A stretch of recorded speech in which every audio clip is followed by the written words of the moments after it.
والا، تکلیفیں دینے والا اور صحت اور عافیت دینے والا، زندگی اور موت دینے والا اللہ ہے۔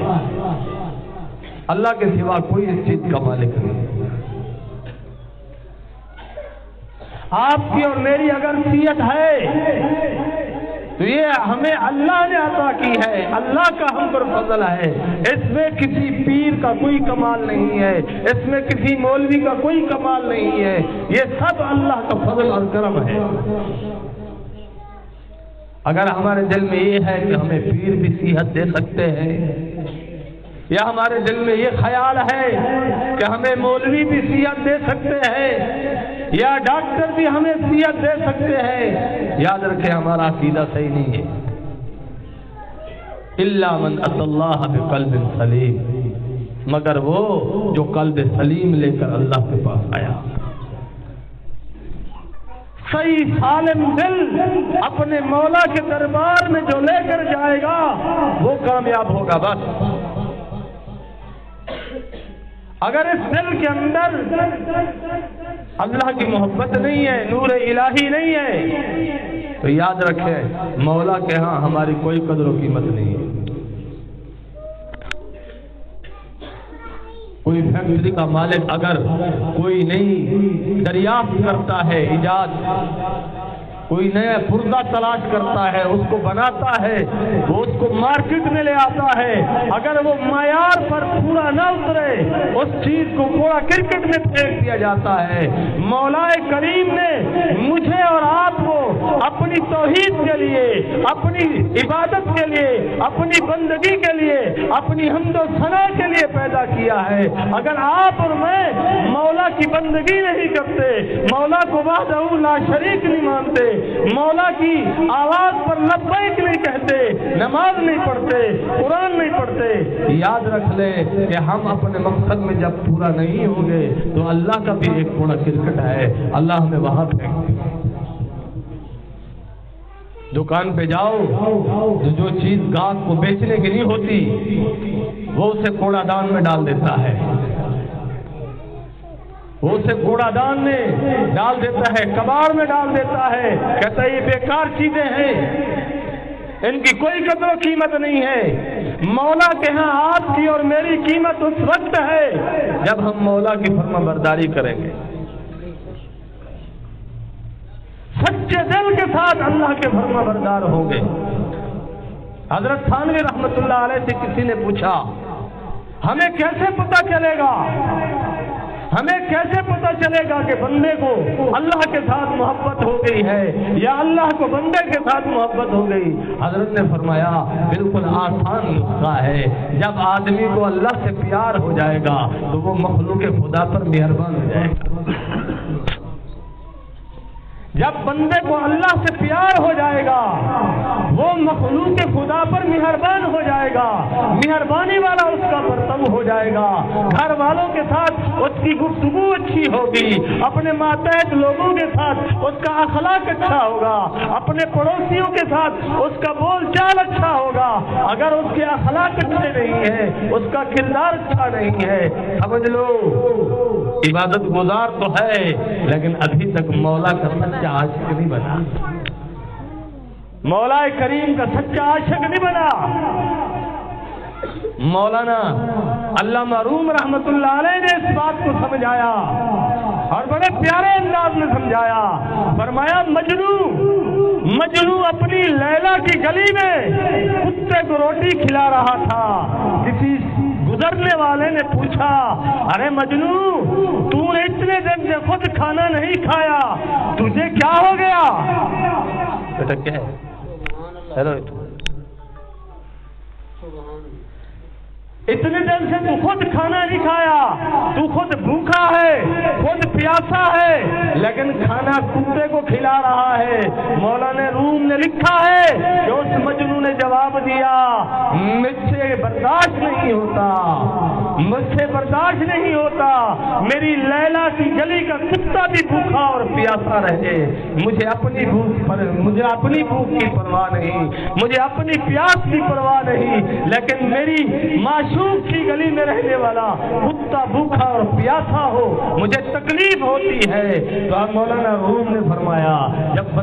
اللہ سے محبت کرنے لگتا ہے وہ مخلوق خدا سے محبت کرتا ہے، وہ مخلوق خدا پر مہربان ہو جاتا ہے، ماں باپ کے حقوق کو پورا کرتا ہے، بیوی کے حقوق کو پورا کرتا ہے، اپنے بچوں کے حقوق کو پورا کرتا ہے، اپنے پڑوسیوں کے حقوق کو پورا کرتا ہے، رشتہ داروں کے تمام حقوق کو پورا کرتا ہے، سب کے ساتھ محبت سے اخلاق کے ساتھ پیش آتا ہے۔ تو اسی کو مولانا روم نے فرمایا جب آدمی اللہ کی مخلوق پر مہربان ہو جائے سمجھ لو اسے مولا سے سچی محبت ہو گئی ہے۔ مولا کریم سے سچی محبت کی علامت ہے۔ اور فرمایا قلب سلیم کی دوسری نشانی نیک کاموں میں اپنا مال خرچ کرنے والا ہے۔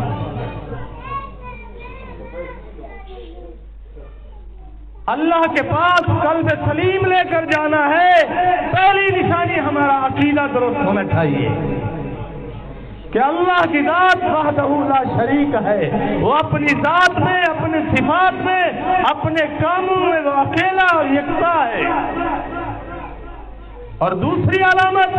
فرمایا نیک کاموں میں مال کو خرچ کرتا ہے۔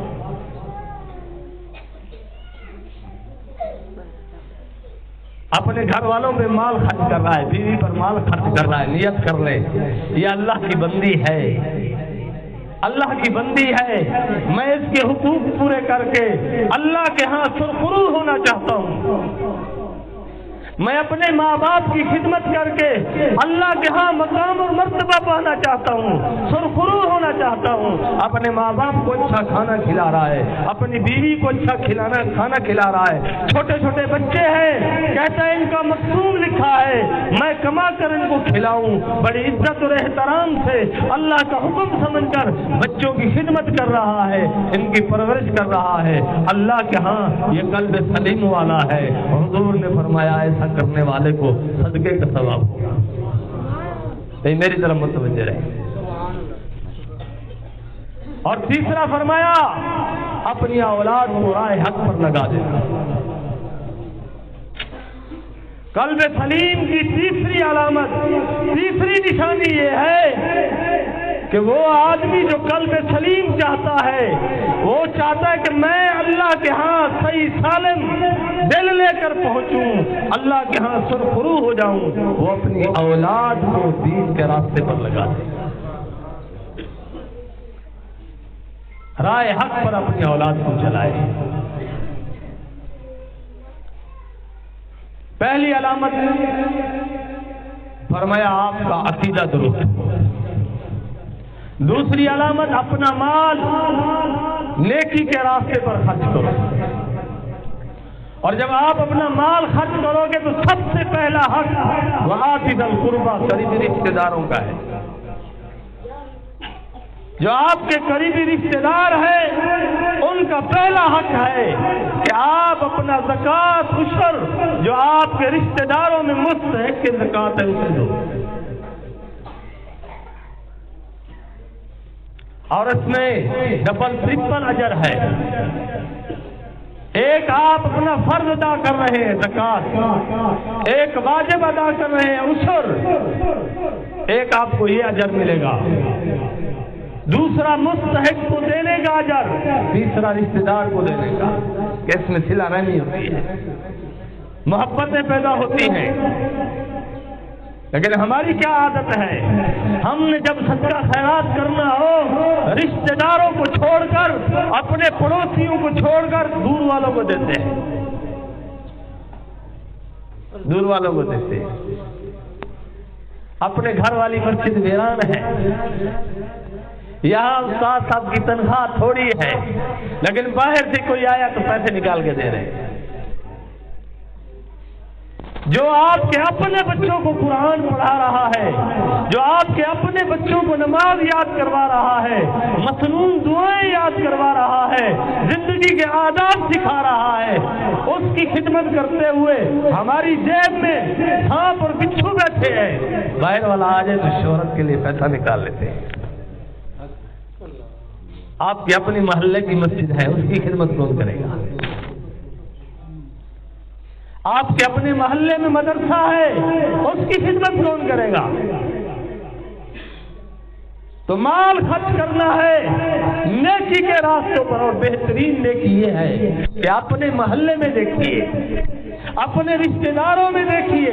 اپنے پڑوسیوں میں دیکھیے، کوئی ضرورت مند تو نہیں ہے۔ ہم سے بھی لوگ اکثر پوچھ لیتے ہیں حضرت صاحب ہمیں تقسیم بتائیے کہ اپنی زکات کو کس طرح کریں۔ میں کہتا ہوں بھائی دو حصے کر، ایک حصہ دین کی اشاعت کرنے والوں کے حوالے کر دو کہ وہ اساتذہ کی تنخواہ بھریں گے، وہ طلباء کو کھانا کھلائیں گے، مدرسوں کی ضروریات کو پورا کریں گے، اور یہ بھی آپ کا احسان نہیں ہے۔ جناب آدم علیہ السلام سے لے کر جناب عیسیٰ علیہ السلام تک جتنے بھی انبیاء آئے، جتنی بھی امتیں آئی، ہر امت میں صدقے کا ایک طریقہ تھا کہ جب وہ کوئی صدقہ نکالتا، عشر نکالتا، زکات نکالتا تو وہ جنگل میں لے جاتا، ایک اونچی پہاڑی پر رکھ دیتا تھا، اگر اس کا قبول ہونا ہوتا آسمان سے آگ گرتی تھی، اس کو جلا دیتی تھی، اگر اس نے قبول نہیں ہونا ہوتا تھا اسے جنگل کے بھیڑی اور درندے لے جاتے تھے، چور اور ڈاکو لے جاتے تھے۔ جناب رسالت مآب صلی اللہ علیہ وسلم کے وسیلے سے آپ پر اور مجھ پر احسان کیا گیا ہے کہ رب کائنات نے زکات، عشر اور فطرانہ اور صدقہ خیرات کو غرباء کے لیے حلال کر دیا، ورنہ یہ مال اس قابل بھی نہیں تھا۔ آپ نے پچھلی امتوں کے احکام دیکھیے جاتے،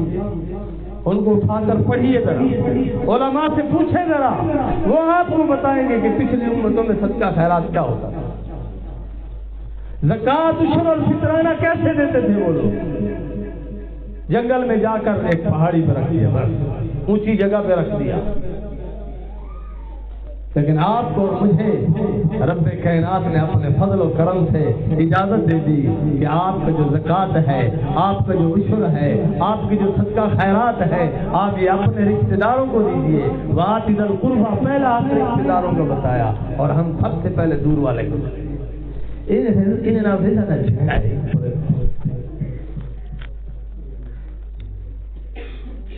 اگر آپ کا ہر جگہ جھگڑا ہے، لڑائی ہے، آپ مولا کے عاشق نہیں ہیں، آپ مولا کے عاشق نہیں ہیں۔ ایک گل کھا جانے والی لاش سے مرنے والا مجنون اپنی معشوقہ کی گلی کے کتے کو بھوکا اور پیاسا نہیں دیکھ سکتا۔ تو کیسا اللہ کا ولی ہے، تو کیسا اللہ سے محبت کرنے والا ہے جو مخلوق خدا سے لڑتا ہے، اسی اللہ کی مخلوق کے ساتھ تیرے جھگڑے ہیں، لڑائیاں ہیں، اور کہتا میں اللہ والا ہوں۔ اللہ کا ولی وہ ہے جو مخلوق خدا پر مہربان ہے اور اپنی اولاد کو رائے حق پر لگائے۔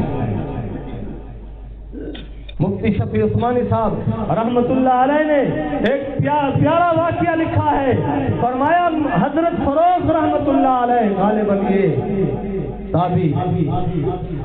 حضرت عمر رضی اللہ عنہ کا دور خلافت ہے، آپ نے جہاد کے لیے لوگوں کو بلایا تو حضرت فروخ رضی اللہ عنہ اپنی بیوی کے پاس آئے، بیوی حاملہ تھی، اپنی بیوی سے کہا یہ 27,000 درہم ہے میرے پاس، یہ آپ رکھ لو، یہ 27,000 درہم ہے، آپ اپنے پاس رکھ دیجئے، میں جہاد پر جا رہا ہوں۔ تو بیوی نے کہا فروخ، حضرت عمر نے تو قانون بنایا ہوا ہے کہ جو آدمی جہاد